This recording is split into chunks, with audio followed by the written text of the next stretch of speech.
আমি একটু জানিয়ে রাখি, আজকে কিন্তু বৈষম্য বিরোধী ছাত্র আন্দোলনের ডাকে দেশব্যাপী অসহযোগ যে আন্দোলন, যে কর্মসূচি, সেটি কিন্তু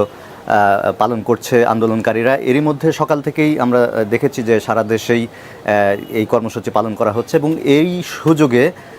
দুপুরের দিকে সিরাজগঞ্জের এনায়েতপুর থানায় হামলা করে দুর্বৃত্তরা, যেটি আমাদেরকে নিশ্চিত করেছে বাংলাদেশ পুলিশের পক্ষ থেকে এটি নিশ্চিত করা হয়েছে। এবং তারা যেটি জানিয়েছেন যে এই আন্দোলন চলাকালে এই আন্দোলনের সুযোগ কাজে লাগিয়ে দুর্বৃত্তরা থানায় হামলা করে এবং সে সময় বিভিন্ন পদমর্যাদার 13 জন সদস্যকে তারা হত্যা করে এবং থানা ভাঙচুর সহ লুটপাটের তথ্যও তারা আমাদেরকে জানিয়েছেন। তবে এই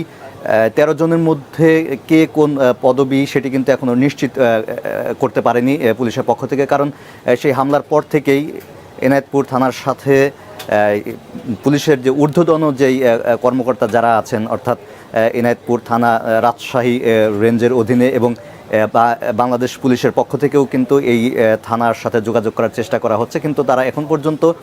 এই থানা সংশ্লিষ্ট কারোর সাথে যোগাযোগ করতে পারেনি এবং সেখানে উদ্ধার কার্যক্রম কিংবা থানার যে সর্বশেষ কী অবস্থায় আছে সেটিও কিন্তু তারা নিশ্চিত হতে পারেনি। এর মধ্যে তারা আমাদেরকে যেটুকু জানিয়েছেন যে তারা চেষ্টা করছেন ওই থানার এলাকায় যাওয়ার চেষ্টা করছেন এবং সেখানে যে হামলার পুরো বিষয়টি কিংবা হামলায় আর কি ধরনের ক্ষয়ক্ষতি হয়েছে কিংবা আরও যারা সদস্য ছিলেন তাদের কী অবস্থা, এই বিষয়ে বিস্তারিত জানতে এবং থানার সুরক্ষা দিতে এরই মধ্যে আইনশৃঙ্খলা রক্ষাকারী বাহিনীর বিভিন্ন ইউনিট কিন্তু তারা তাদের কার্যক্রম চালিয়েছে। তবে শেষ খবর পাওয়া পর্যন্ত সেটিও তারা খুব সফলভাবে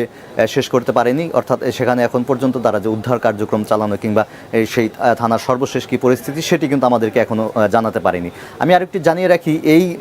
আন্দোলন কেন্দ্র করে আজকে সারা দেশে বিভিন্ন থানায় হামলার ঘটনা ঘটেছে এবং এই থানা হামলার ঘটনায় প্রায় 3 শতাধিক পুলিশ সদস্য আহত হয়েছেন এবং 13 জন যে এনায়েতপুর থানায় নিহত হয়েছেন, এর পাশাপাশি কুমিল্লায় হাইওয়ে পুলিশের এক সদস্যও কিন্তু এই দুর্বৃত্তদের হামলায় নিহত হয়েছেন, এটিও পুলিশ সদর দপ্তর থেকে আমাদেরকে নিশ্চিত করা হয়েছে। তো তারা যেটি বলছেন যে এই যেহেতু এই আন্দোলনকে কেন্দ্র করে সারা দেশেই নানা ধরনের ভাঙচুর কিংবা সহিংস ঘটনা ঘটছে, এই সুযোগকে কাজে লাগিয়েই একটি চক্র কিংবা দুর্বৃত্ত যারা আছেন তারা এই থানায় হামলা করে এই আইনশৃঙ্খলা রক্ষাকারী বাহিনী কিংবা পুলিশ সদস্যদেরকে আহত কিংবা নিহত করার যেই ঘটনাটি সেটি কিন্তু একটি দুর্বৃত্ত দল সেটি তারা করছেন। তো এখন পর্যন্ত যেহেতু পুলিশের পক্ষেও সেই এনায়েতপুর থানার এক সর্বশেষ যে কী অবস্থায় আছে সেই থানাটি, সেটিও পুলিশের পক্ষ থেকে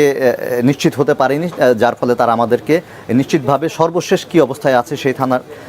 সেটিও আমাদেরকে জানাতে পারেনি। হয়তো পরবর্তী সময়ে আমরা যদি সেই তথ্যটি জানতে পারি কিংবা পুলিশের পক্ষ থেকে যদি সেটি আমাদেরকে জানানো হয়, এর পরবর্তীতে আমরা সেটি দর্শকদের জানানোর চেষ্টা করব।